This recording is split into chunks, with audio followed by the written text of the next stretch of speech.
This is a Ford Crown Victoria, and this is a Mercury Grand Marquis. My name is Wade the Trucker, and over the past 3 years, I've made over 100 videos about one thing, the Ford Panther platform, consisting of the Crown Victoria, the Grand Marquis, Lincoln Town Car, and Mercury Marauder. These cars have been on the road for literal decades, owned by grandparents, retired cops, hot MILFs in your local area, Here I come. and idiots like me. There's enough forum posts, Facebook groups, and Reddit posts for you to rebuild one of these cars, frame up, behind your back, blindfolded. But when it comes to somebody who's just starting out with this platform, I find the lack of common issues threads disturbing. And so I've compiled a list of 25 common issues with the Ford Panther platform. I'll also be showing you how to fix as many of them as I can. This video is designed to help push you towards the correct direction by giving you links and information in the description below. Well, I could already tell that this is going to be a long one, so let's get going. And to start off this video, I'm going to start with a few problems that I had in one of my first project cars, good old Project Oreo. For context, Project Oreo was my 2010 Ford Crown Victoria that was sitting in the woods for 10 years. And one of the very first issues that I actually had with the car, it was overheating terribly. Now, overheating can be caused by quite a few different things. No coolant in the coolant system. It ain't got no gas in it. A stuck closed thermostat. A bad water pump. A bad head gasket. Bad intake manifold gaskets. A coolant fan that won't turn on, and for 2006 and up model years, we had a coolant fan control module on the coolant fan itself that tended to just give up on life. Do a flip! The first thing you need to verify when your car is overheating is, do you have coolant? No coolant means that there's nothing going through the engine to take the heat away. Now, it doesn't matter if you're parked or moving, a stuck closed thermostat, clogged up radiator, and a bad water pump will cause the engine to overheat no matter what. However, a bad coolant fan or bad coolant fan control module can cause the car to overheat only while it's sitting still, which was the case with Project Oreo. Even though it overheated in the previous owner's backyard, it made a 50-minute drive perfectly fine. Now, the coolant fan control module right there is responsible for turning the coolant fan on and off. And if it fails, the coolant fan won't turn on, meaning that there will be no airflow flowing through the radiator, meaning that the coolant can't cool down. Now, to preliminarily make sure that this coolant fan is working or not working, the best way that I found to do this is to come over here to this first plug coming out from underneath the intake manifold and unplugging this. This is the cylinder head temperature sensor. And what happens when you unplug this is that the ECU goes, oh my God, I don't know what temperature we're at, turn the fans on all the way full. So when the car is running, after about 10 seconds of doing that, the fan should turn on all the way. If it doesn't, then you know that you have some sort of an issue in the circuit with this coolant fan. And with the cylinder head temperature sensor still unplugged, we're going to come down to the module itself and take off the plug. One of these two big pins will be power and the other one will be ground. That one all the way on the top is our signal from the ECU to turn the fan on. If you don't have any power coming out of that pin, then you have some sort of an issue going into the ECU. But if you do have a power going into that, then your problem either lies in the module itself or the fan. In which case, we're going to unplug the fan from the back of the coolant fan control module, and we're going to give the red pin power and the black pin ground. Now, doing that should make the fan work if the fan is still operational. If after giving that power and ground, the fan doesn't turn on, then the fan is the issue. If it does turn on, and you are getting signal from the ECU, then that means that this little guy right here, the coolant fan control module, is what is wrong. In the case of Project Oreo, both of them went bad. Do not forget to plug this back in. Now, the next issue that I had with Project Oreo, which is also somewhat common, is a leaky power steering system. And by leaky, I mean it poured onto the ground. There are 4 leak points on the Ford Crown Victoria.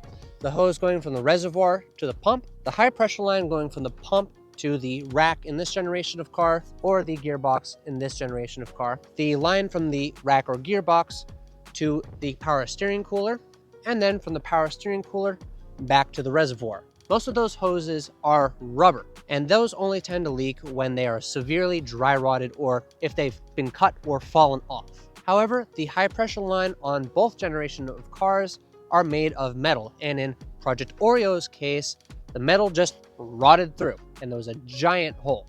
It's also common for one of the two O-rings on the high pressure line to leak. On all model years, there's an O-ring for where the line screws into the power steering pump. As well, on 2003 and up cars, where the line goes into the steering rack, there's also one or two O-rings going in there, and also for the line going into the power steering cooler, there is one or two O-rings there as well. The O-ring on the pump side of the steering line is built onto the line, and so you can't swap it out, in which case you need to replace the entire line. And this line can be tricky because the line plugs into the power steering pump right next to the pulley.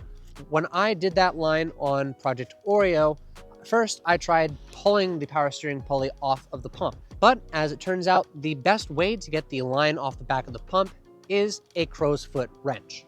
And as for the other side of the line going into the rack, it is a 10mm bolt, in which case I always use a flex head 10mm ratcheting wrench.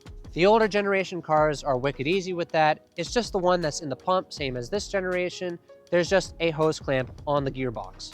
After you've replaced any power steering lines, you're going to want to bleed the system. In which case, put the car up on jack stands, and with the car off, push the wheels side to side 5 to 10 times, adding Mercon V whenever necessary. After you've done that 5 to 10 times, turn the car on and repeat the process 5 to 10 times. And again, add power steering fluid when necessary. Once you've stopped needing to add fluid, you're all set. Just keep an eye on that level for about a week or so. This next issue is very common, and let's see if you could see it. Notice something isn't lighting up? Where's my odometer? The odometer display in this car has failed, and it is a very common issue, mostly on police interceptors like this car, but Grand Marquis guys and LX guys, you aren't safe either.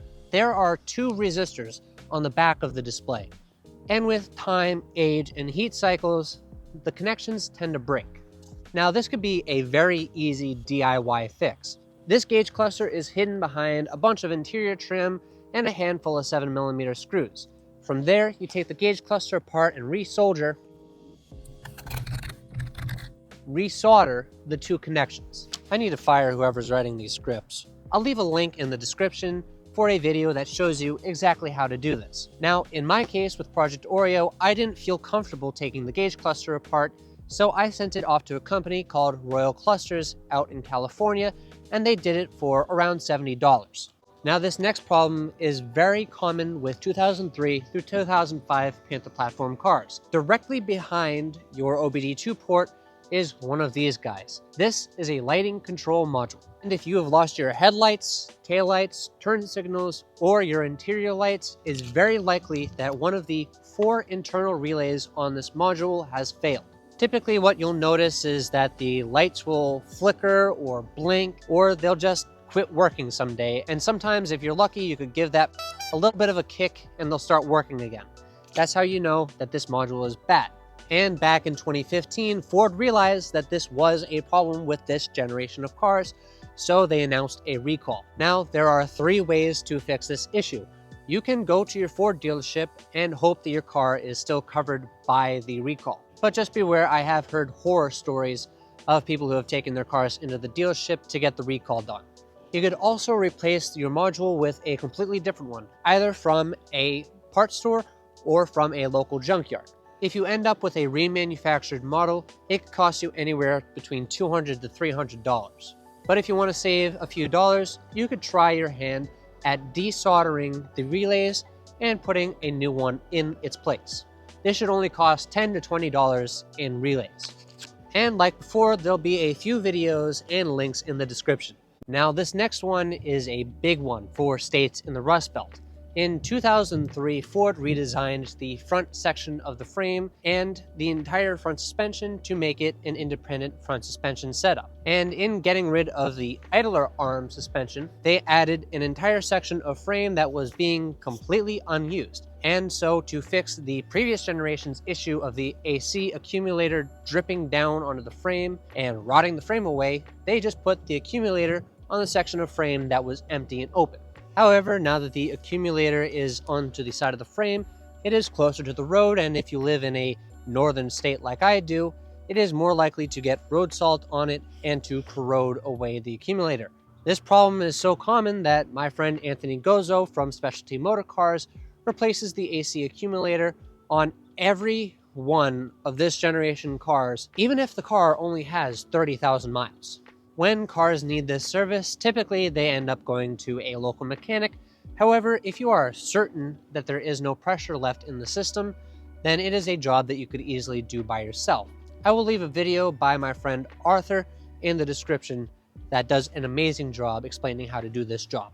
Now here's something that a lot of people don't know. Did you know that the transmission cooler in the Ford Crown Victoria has a thermostat? Did you know that thermostat is non-serviceable? Did you know that when that thermostat sticks closed, the transmission will continuously just pump hot transmission fluid back into itself until you nuke the transmission and it turns into a slop sandwich? Well, guess what? Now you do. And besides lack of regular maintenance, it's probably the #1 reason why the 4R70W, 4R75W, and 4R75E transmissions in these cars get such a bad rep for being glass cannons. As far as I could find, this issue normally sneaks up on people, and unless you have a scan tool constantly plugged into the car and you're watching your transmission temps, you'll have no way of knowing that this is happening until it's too late. Now, the transmission cooler in 2005 and older cars was a part of the power steering cooler, which is in the stack with all the radiators. And in 2006 and up cars, it's a part of the AC condenser, which, oh my god, is a pain to replace. You could actually prevent this issue from happening by installing an aftermarket cooler. Now, one thing that you should know is that if you blow up a transmission, always replace the transmission cooler. Last thing you want is to go through all of the effort of putting a transmission in just for it to blow up immediately. There's a Reddit post in the description and a video showing you how to install an aftermarket cooler. Now, these next few issues aren't Panther platform specific, but every Panther platform car will experience these issues at least once, and I am talking about a random misfire. A standard internal combustion engine needs 4 things to run properly: the proper amount of fuel, the proper amount of air, combustion, and spark. And if you don't have any of those 4 items, the car will misfire. And when you have a misfire, the car will almost always give you a code, and that code will tell you which cylinder is misfiring. With Fords, the cylinder numbers are very easy. You count. Starting on the passenger side, it is 1, 2, 3, 4. Then going on the driver's side, it is 5, 6, 7, 8. Simple. You count. Looking at you, Chevy. On the Crown Victoria, the most common way you have a misfire is one of these coil packs will fail. Now, a coil pack is what takes your 12 volts DC and converts it into 20,000 volts in order to make the spark plug, spark.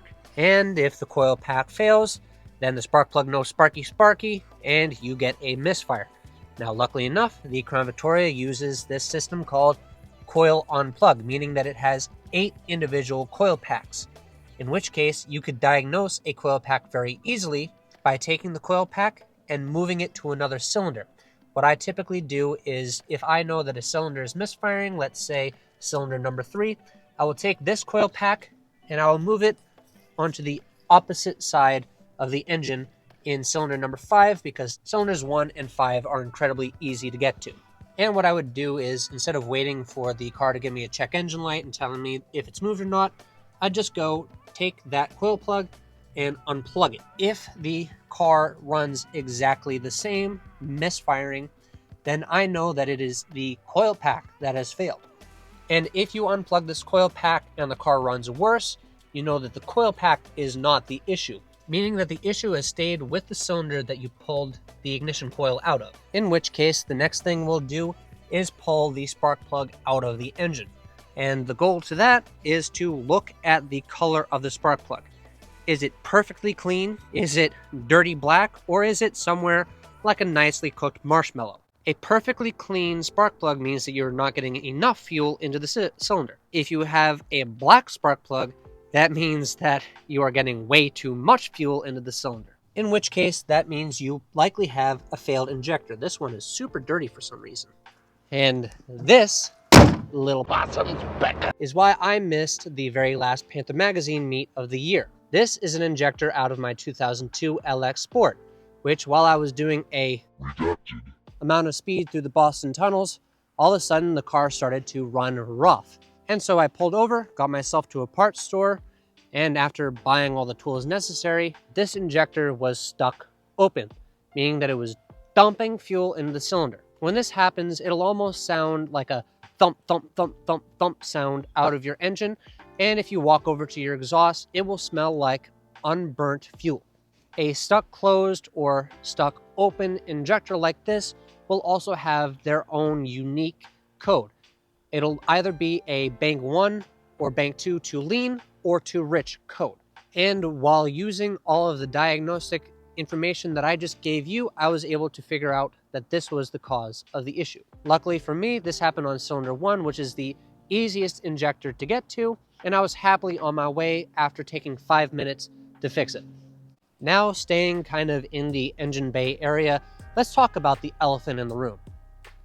Get your mind out of the gutter. And I'm talking about the most well-known common issue of the Panther platform, the intake manifold. Now, the two most common failures of the intake manifold is it cracking somewhere near the firewall and causing a huge lean condition, making the car not want to run, or breaking near the coolant ports and either slowly dripping coolant everywhere, getting into the cylinders and causing misfire, or doing its best impression of the Ghost Rider. When it comes to codes, you will know that the intake manifold is cracked because you will have a code for both banks being lean. This one is the preferred failure because you can still kind of drive the car, but you really should only be driving it to a mechanic's or to your shop if need be. You'll know that you have the coolant type failure if there is coolant literally everywhere and the car is misfiring. And if you go through the whole process of figuring out the misfire, when you take the spark plug out, the spark plug will look chalky white. There are a million different videos from people much more talented than me that show you how to replace the intake manifold. However, I will tell you, the easiest way to take out the intake manifold is to take the wiper cowl off. It gives you so much more room to work, especially getting that stupid, I can't finish that sentence, crash bracket off the intake manifold. And if you are smart, you could actually go to the junkyard and grab a regular size bolt to replace the bolt she tells you not to worry about. Look at the size of that thing! And completely get rid of that crash bracket. The only real purpose of the crash bracket is for these older cars to hold the throttle cable on, but if you don't mind having it dangle a little bit, then don't worry about it. Now, if you are planning on keeping your car for a very long time, I would highly suggest getting the Ford Performance / Summit Racing intake manifold that came out sometime last year. They have better quality and tooling than the Dorman and Dorman knockoff intake manifolds. As well, they don't rob as much power as the regular Dorman intake manifolds, but they don't make as much power as the factory intake manifolds. Just know that if you have a 2000 model year or less, that the Summit Racing intake won't work, in which case the Dorman ones are really your only option. But if you have a 2001 and up, then it is the best option. While I was script writing for this video, I went on the Crown Victoria subreddit and I asked you guys, what are some issues that I am missing? And what turned out to be a very common issue is this thing called Whacky Wiper syndrome. In 2003, Ford redesigned the entire wiper cowl system and wiper motor, in which case they put the wiper driver module inside of the wiper cowl where, all the water drains into. Water next to sensitive electronics. This is another one of those things that will sneak up on you. You'll go to use your wipers one day and they just won't turn on, or it'll be a perfectly sunny day and they'll just turn on their own, like me with your mother. However, there is a way to help prevent this. If you come over to your wiper cowl, you'll see 1, 2, 3 clips on the bottom, as well as this top clip up here, and you can pull this off. You'll find that there will be leaves, nests, whatever in here. The best thing that you could do is clean this out often.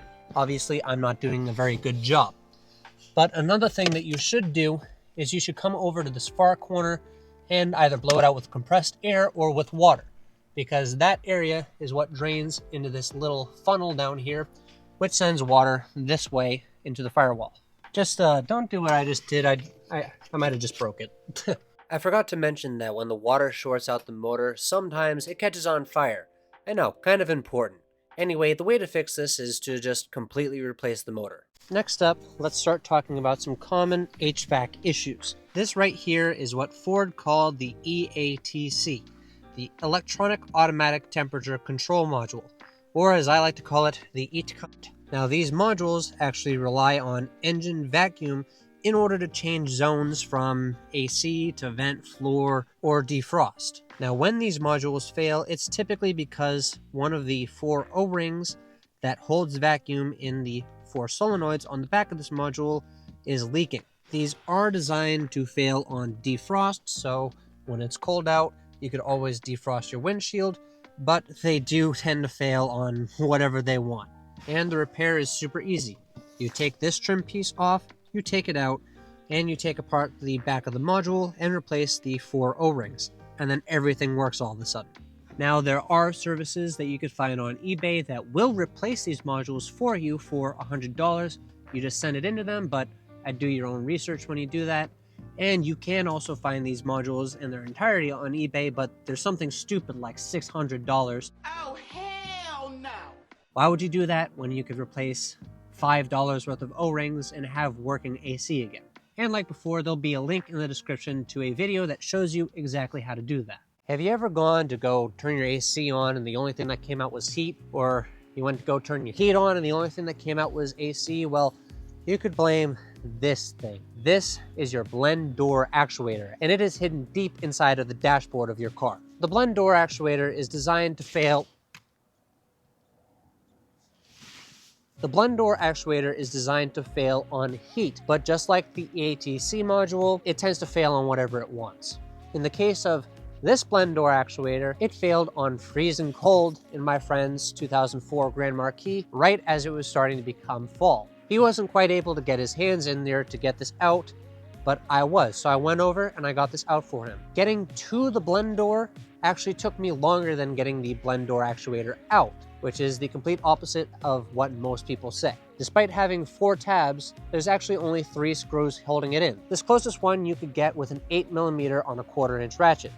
However, the other 2, I found the best thing to use is a ratcheting 8mm wrench. There is just barely enough room to get one in there. However, my particular wrench had a lot of back drag, so the very back one took a lot of effort, to the point where we're just like, okay, we'll just break it. And that's actually a very common thing people will do, is they'll break off the farthest back tab and just keep the front 2 screws in.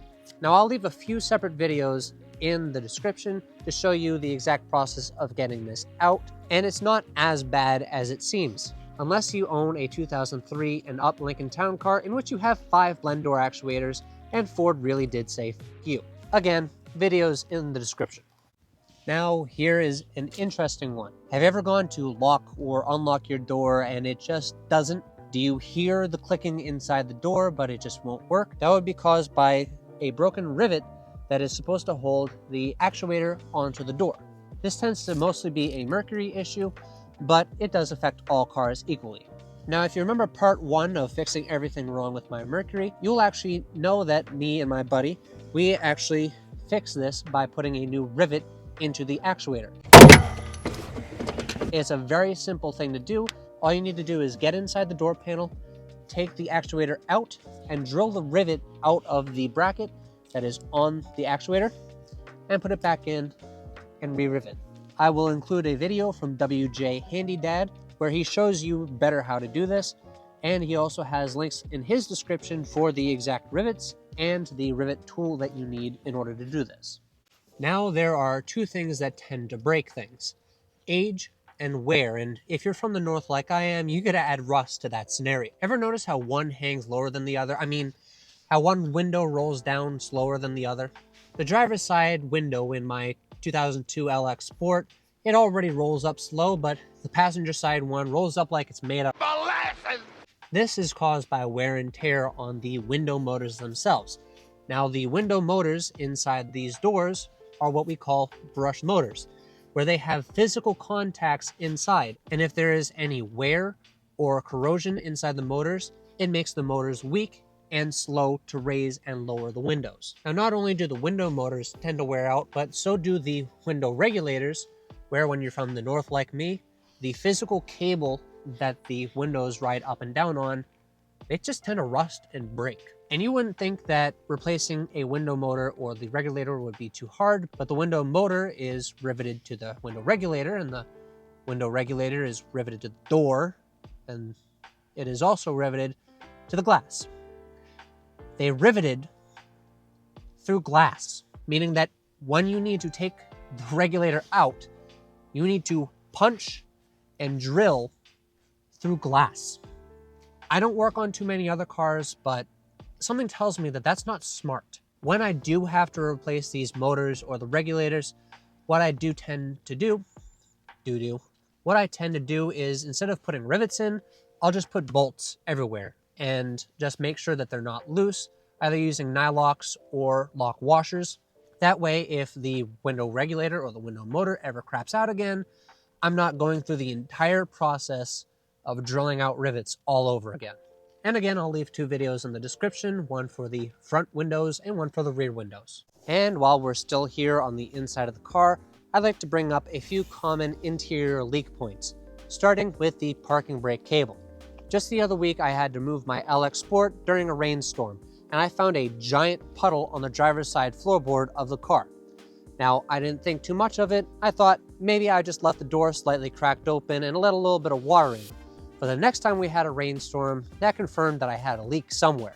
And as it turns out, one of the most common interior leak points for the Panther platform is the parking brake cable.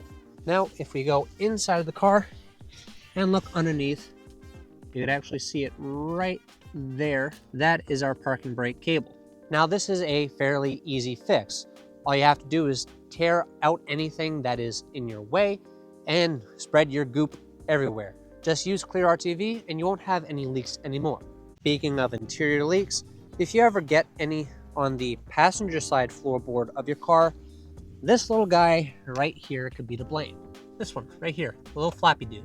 In a regular car, you would typically have this entire air conditioning apparatus right here. But if you go all the way down and underneath, you'll see that there is a little drain point for any water that happens to get into where the blower motor is. And according to this CrownVic.net user, what ends up happening is that sometimes leaves will get inside here, and if you don't clear them out, water can end up dripping inside the foam part of this grommet and getting inside the car.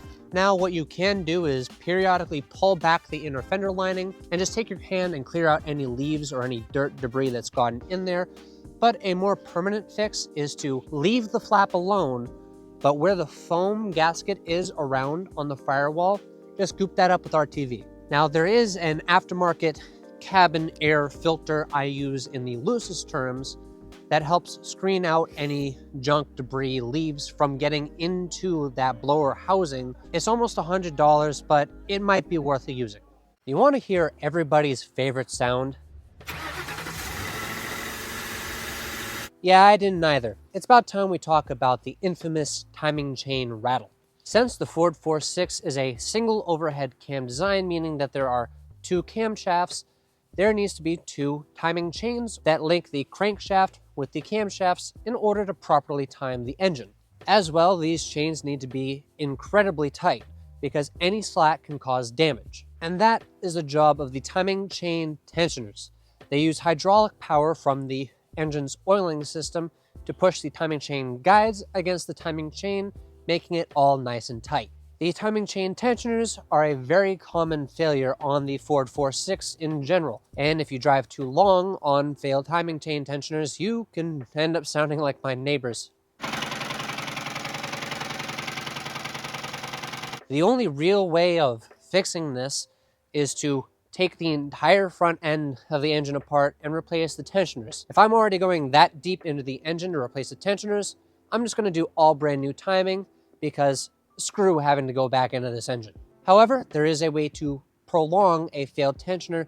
You just have to follow these steps. When you are starting your car for the first time after it's sat for a bit, what you will do is put your foot on the gas all the way. And when you go start it, the car will just continuously crank over and over.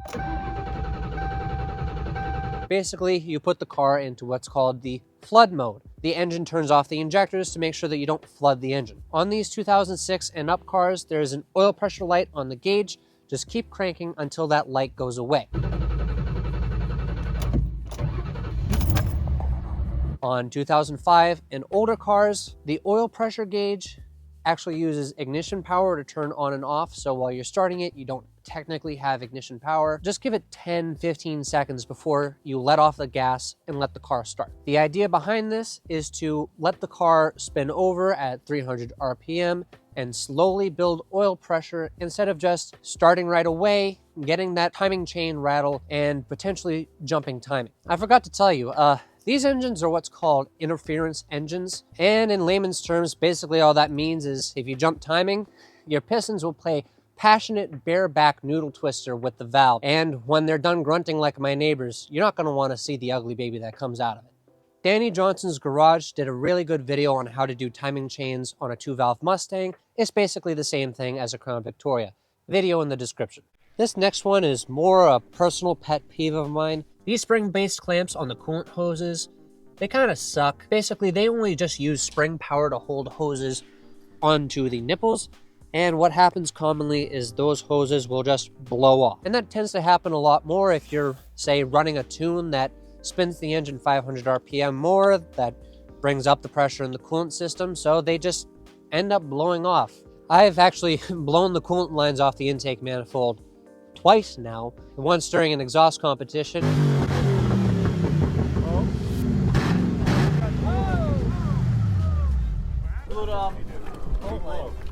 Coolant. And a second time when I was trying to show off. And all I did to fix that on the LX Sport was to replace the spring style clamps with some screw style clamps where you could really cinch down the hoses. Again, this is more a pet peeve of mine. It sucks blowing these hoses off, but it's not going to happen all the time unless you are constantly revving or modifying your vehicle. If you do end up swapping these hose clamps over, make sure that you get the screw style that is designed for hoses where you're not going to physically dig into the hoses. Now, I got a stupid question for you.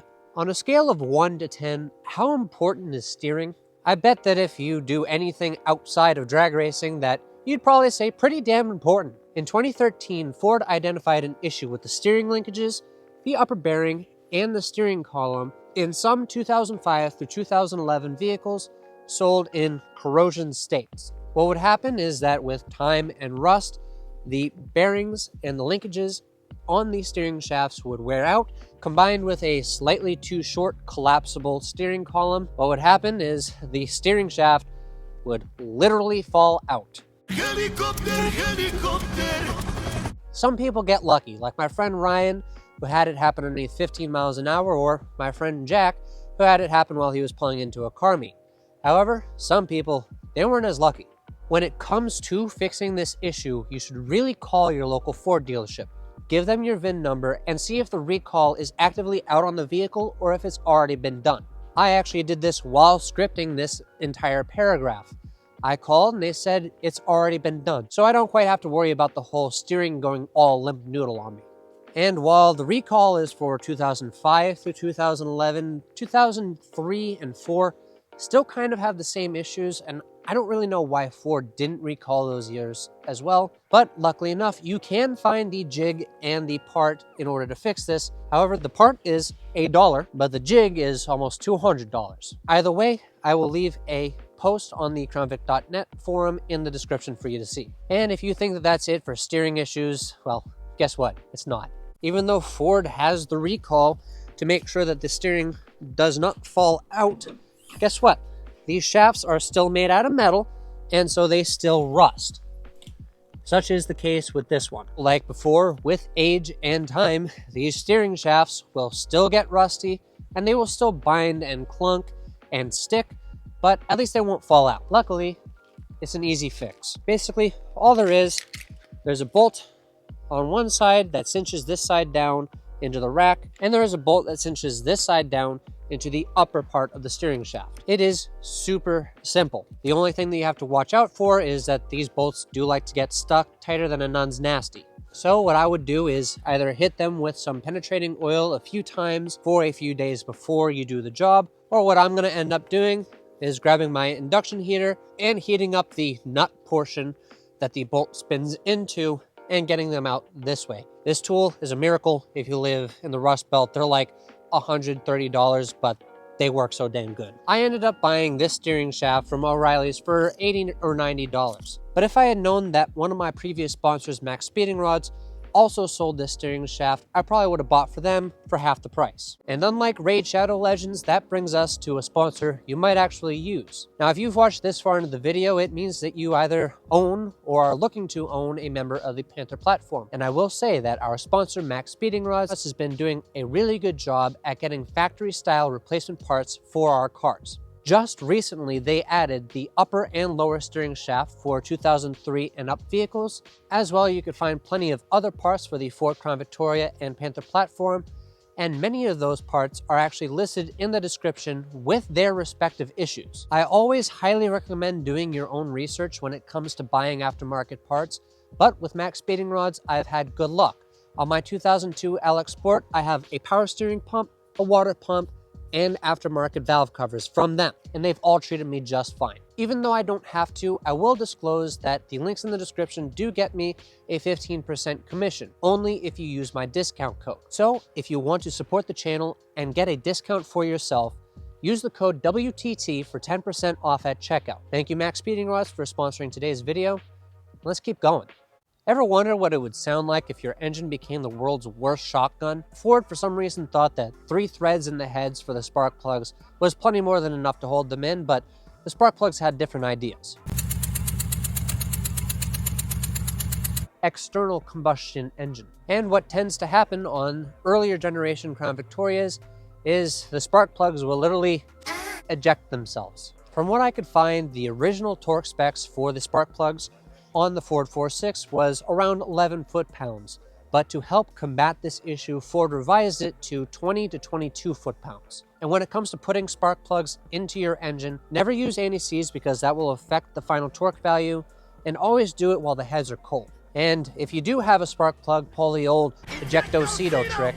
There is 2 ways of fixing this. There is a kit you could buy where you drill out the holes a little bit and put a helicoil in place to put the hole back to the correct size for the spark plugs, but that's more of a band-aid than a fix. And the second way of fixing this, and the only proper way of doing this, is to just replace the head in and of itself, which that is a giant job to do. But you know, maybe you might get lucky. Some people, like my buddy Caleb, had a spark plug eject from his 2011 car, and all he had to do was just thread it back in, and it was perfectly fine ever since. Again, like normal, I'll put links in the description of how to do this. Another thing that stopped me from driving Project Oreo was an airbag light. There are 3 common reasons why an airbag light would be on in a Ford Crown Victoria: a broken clock spring, or the passenger airbag light being burnt out. When you get an airbag light, the light itself will flash basically what is Morse code. If you have code 13, the light will flash once, and then it will flash 3 times. When I first got Oreo, I thought that I had a broken clock spring because my horn wouldn't work, and we'll get to that soon. But after replacing the clock spring and doing a little bit more research, it turns out that if the light bulb in the passenger airbag off light burns out, then it will trigger an airbag light on your dashboard. And it seems to happen the most often in police interceptors, likely because since there's no room in the back because there's a cage, officers will put all their crap onto the passenger seat, which will give it enough weight to turn the light on, and if the light stays on, eventually it'll burn out. And to figure out if it's burned out is pretty simple. Turn the key on. If the light doesn't light up, then it's burned out. And if you don't trust that, then turn the car on and put a little bit of pressure onto the seat. If the light still doesn't come on, then it's still probably burned out. You can't really find these aftermarket. Your best option is to go to local junkyards. I, for example, went to one of my previous sponsors, Gene Guys Used Auto Parts, just down the road from me, and bada boom, it fixed my issue. Now, for the second airbag light issue, I did mention clock springs. A clock spring is the electronic behind your steering wheel that lets you have an airbag, a horn, or any steering wheel controls. And if you have an airbag light and you've lost your horn and you've lost any steering controls that you've had, it is very likely that that clock spring is the culprit. I'll leave a full video tutorial from someone who knows what they're actually talking about in the description.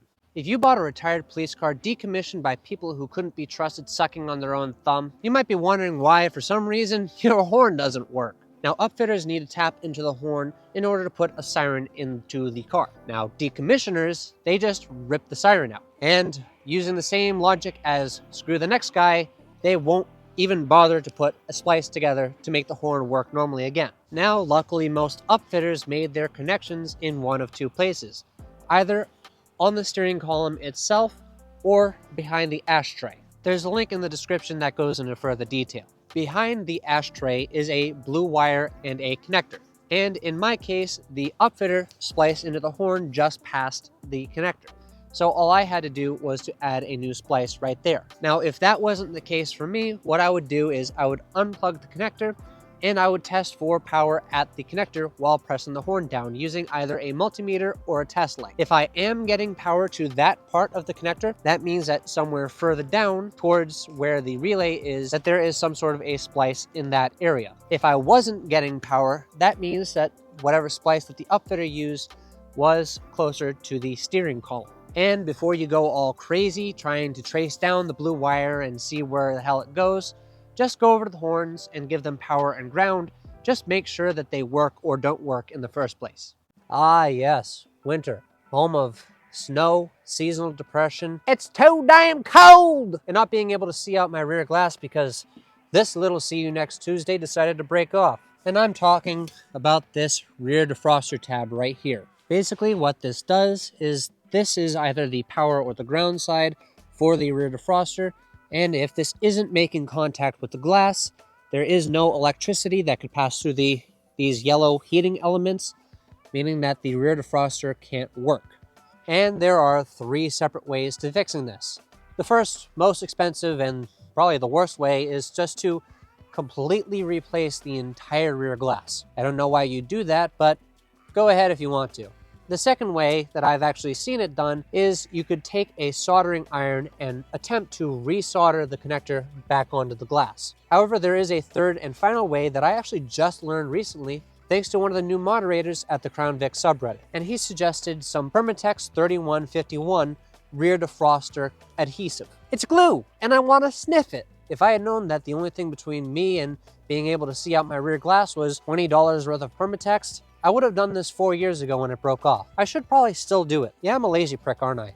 And that finally brings us to our 25th and final common issue on the Panther platform, and I'm going to talk about air suspension. Some Crown Victorias, some Grand Marquis, and all Mercury Marauders and Lincoln Town cars had rear air suspension. The most common failure on the air ride suspension is the bags themselves. When the bags fail, the pump will be constantly running, trying to put air into the airbags, but they're going to leak and the car will always be doing a little bit of a lean. And what's weird is that the outside of the airbags might look perfectly fine, but I guarantee you once you take them off of the axle and you open them up, the entire inside of the airbag where you don't get to see will all be dry rotted and cracked and leaking. The other common issue with the air suspension is the O-rings for the solenoids leaking. Basically what happens is that, well, the O-rings will leak and your air pump will constantly be retopping off the air suspension every time it gets too low. The parts to fix these systems are actually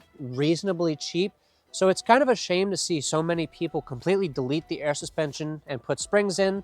But I mean, I guess it makes sense because springs are a one and done thing that you don't need to maintain. The only thing that you miss out with regular springs that you get with air springs is load leveling. So if you're like me and decide to take a 2-hour trip to go pick up a Honda Shadow and hang all 600 pounds off the back of the car instead of renting a trailer, the car will raise itself back up and you'll drive perfectly fine. And after 17 hours of research and script writing, an entire day's worth of recording, and probably about 20 hours of video editing, we have finally gotten to the end of today's video. I hope that you learned just as much as I did. Thanks to you guys, we have finally hit monetization on YouTube, and we are so close to our year-end goal of 2,000 subscribers. I'd love to keep going, but my voice is a croak, it's way too cold out, and my phone keeps running low on storage. YouTube thinks you're gonna like this video. I think you're gonna like this video. But at the end of the day, as long as you keep watching, that's what matters. Thank you again so much for watching. I'll see you in the next one.